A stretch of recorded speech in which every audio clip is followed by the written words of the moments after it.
Now we go to the event. Now, like I said, you have to have an event already created. If you type, it will jump to the letter you type. So I think we have a Financial University event, Financial Peace University. And then we click Next. And then location description, I think it was the CP. You just type in here. You don't have to select from anything. Room C8. Schedule. If you're not familiar with Rock on how schedules work, you put the first meeting date here in the at the top. And I believe we were, let's see, you can click the little clock and click the little buttons if you want. We were 6:30 p.m. It's going to be 2 hours and 0 minutes. But then the class is going to recur. It's going to recur weekly on Mondays, every 1 week.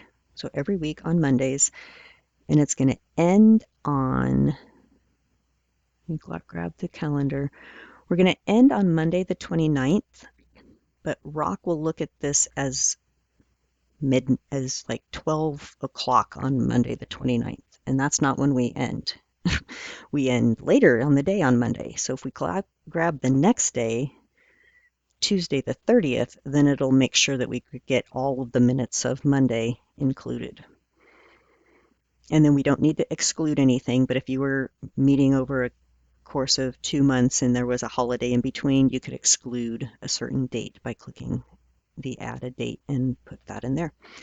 So you click OK, and you'll see that we have weekly Mondays at 6:30. And then occurrence note. So the occurrence note is very important. Let me just take a pause here and I'll go back to the Rockumentation. And I'll look up here at the occurrence of a calendar event, the note. The note is going to show up in a couple different places. Here's a little screenshot of the note showing up on the groups and classes page. Here's a screenshot of where the note shows up on the calendar event page, detail page.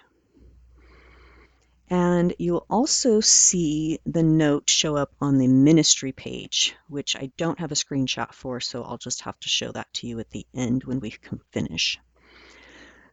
The other thing about the note is that you need to be very concise, and again, formatting will be important. So like this groups and classes page is especially important. If this note gets too big, like right now it's at 2 lines, and that's okay. We could probably put a few more words in here to finish up this line.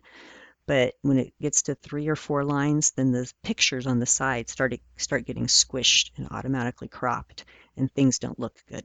So in order to do that, I have under the How to Use Event Wizard event occurrence, I also have a template to use and some screenshots here on how to do it. Okay, so here's the template of the code. I'm going to copy that and come back over to our wizard. Again, we're going to use the code editor. We can delete what's here and paste in the new stuff. Now, we can do our editing right here. Mondays. And again, we're going to be really concise. So we're going to use like the abbreviation. We're not even going to put a period after December. We're going to try to keep it like lean and mean. 29th. And then we're going to do 6:30 to 8:30 p.m.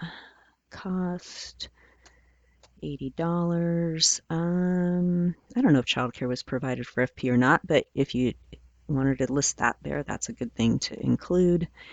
And this was a Bible study one, so let me find the FPU little blurb. Oh, I think there's something here.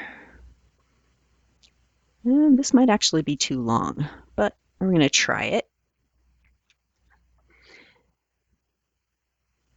And get rid of some of the extra words. And so now we have an occurrence note. And if I click here, we can see Mondays and the cost, and then Financial Peace, designed to instruct participants in God's ways of handling money and financial resources. Yay. Okay, I think we're almost done. So if I click next,